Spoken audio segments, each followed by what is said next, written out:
China has been acting very aggressive lately, and not just to the United States, but the whole world. Beijing is now aiming to turn their national disaster into a global triumph by flexing their military muscle and taking advantage of the crisis that COVID-19 created worldwide. Not only are they ramping up a strong propaganda campaign against the United States, China looks like it's preparing for an all-out war. Many countries are now scrambling to reopen as unease about the fate of economies rise. But China is starting to take advantage of the global pandemic, and you might be shocked to hear the bold moves the communist regime is taking. The coronavirus has the world in panic, with every bit of news and focus entirely on it. With everyone so preoccupied, China has been quietly strategizing behind the scenes and seemingly preparing for something bad. They're sailing warships through disputed territory, giving more money to the World Health Organization after the US pulled funding, stockpiling literal mountains of oil, hoarding wheat and grain, and even buying up companies that are going under. Some of these could be seen as acts of aggression. What are they trying to do? Why are they stockpiling and hoarding resources? Is China quietly preparing for World War III, or has it already begun? Let's look deeper into some of China's actions. China's most questionable act of aggression during this pandemic is their apparent interest in military expansion. The Chinese military is using the distraction for two purposes. One, to flex their naval military muscle, and two, to finally claim territories in the South China Sea that have long been in dispute between numerous countries. China has wanted to expand into the South China Sea for a long time. And now, multiple Chinese warships are being spotted sailing through almost the entire region. Why? To intimidate the disputing countries into letting them finally take the islands for good. China has already quietly claimed two disputed islands in the South China Sea, the Paracel Islands and the Spratly Islands. Earlier this year, the Ministry of Civil Affairs quietly announced they had established new administrative structures on the islands. This may seem harmless, but the problem with this move is that claims on these islands are disputed among 5 different countries. The Philippines, Vietnam, Brunei, Malaysia and Taiwan have all had claims on the islands for decades. China's expansion into the South China Sea doesn't stop there either. So far, they've renamed and officially claimed 25 different islands and reefs and 55 undersea entities in the South China Sea. China has designated an unrecognized boundary known as the 9-dash line, which claims ownership of over 85% of the South China Sea. Now, thanks to the pandemic, they're growing closer and closer to achieving that goal. China's control over the South China Sea would give them a significant strategic advantage, both economically and militarily, and they would undoubtedly begin enforcing some of their own rules in the region. However, despite their progress during the pandemic, the US and other countries have begun reacting to China's actions by sailing a few warships of their own.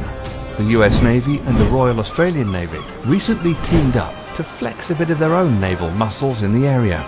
They've been performing precision maneuvers, conducting live fire exercises, helicopter operations, command integration, and other various defensive and offensive operations.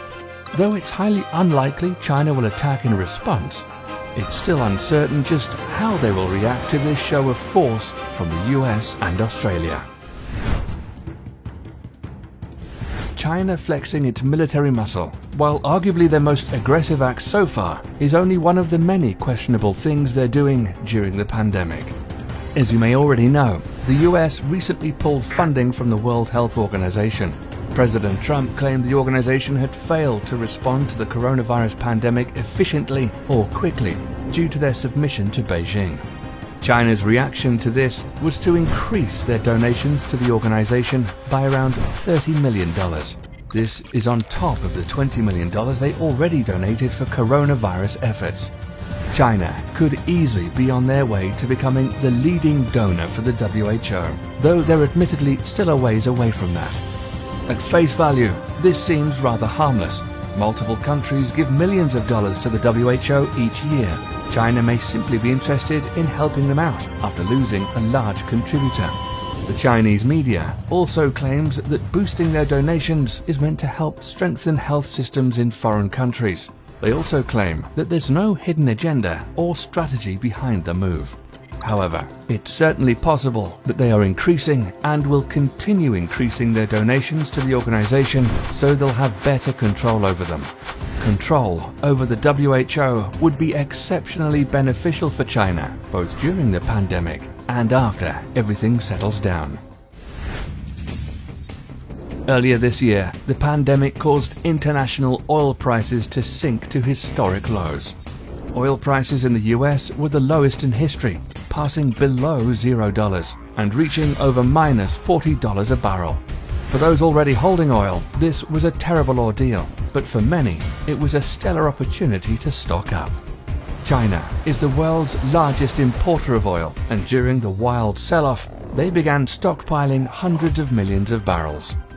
China wasn't exactly secretive about purchasing oil during the crash, claiming low crude prices have a positive impact on China, but they haven't been too open about their strategic stockpile. Despite the pandemic, Chinese oil imports rose about 5% during the first quarter of the year. They have a tremendous amount of extra space dedicated to stockpiling, more than a vast majority of countries. Their reserve is officially capable of holding around 385 million barrels. However, it's rather apparent their stockpile is much more massive than that, and they've most likely expanded it as well.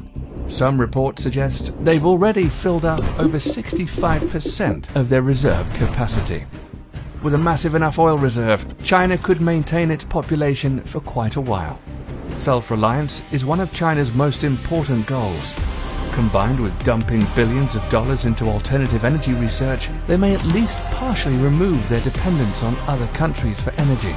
Being self-reliant is certainly not a bad thing in and of itself, but it does offer China a strategic advantage. While the world is in panic with many countries securing their borders and panic buying toilet paper and hand sanitizer, China is hoarding literally tons and tons of grain, wheat, soybeans, corn and other goods. Their plan is to stockpile enough crops and food to distribute to the people whenever necessary. They've already bought 340,000 metric tons of wheat from the US and plan to buy more crops in the coming months. The coronavirus pandemic offered China the perfect opportunity to meet their US import quotas while maximizing the amount they can buy at a low price. Combined with their stockpiles of oil, this only helps strengthen their self-reliance, providing them even more strategic advantages over other countries. China plans to import around 30 million tons of crops to pad its reserve, including 10 million tons of soybeans, 20 million tons of corn, and 1 million tons of cotton. The prices of all these are incredibly low due to the pandemic. Is this just good timing on China's part? As the US scrambles to sustain its economy through business soft openings and stock market money injections, everything is incredibly cheap and crops are ripe for the picking.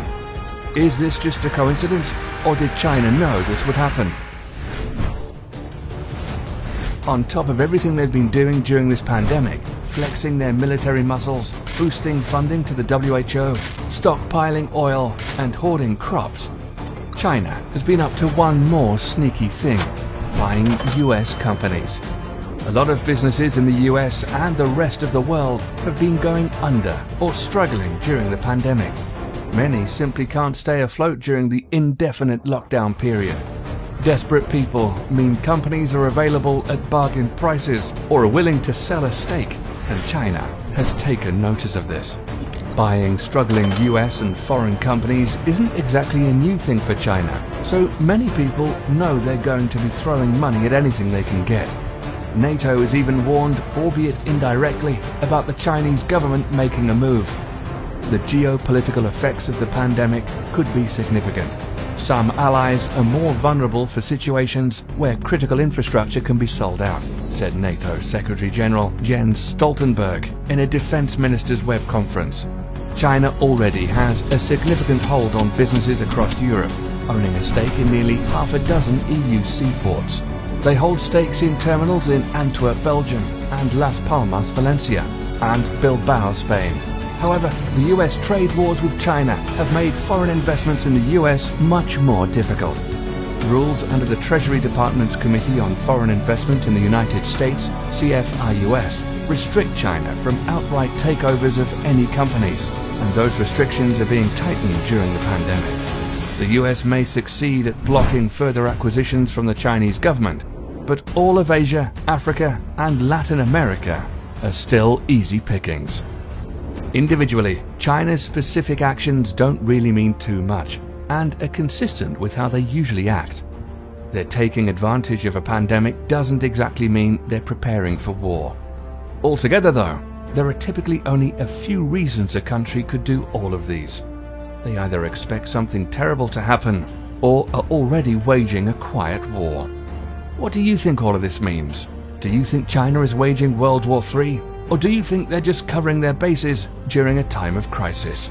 Leave a comment below, and while you're at it, click subscribe and turn on notifications so you'll be the first to know when a new video comes out. Thanks for watching.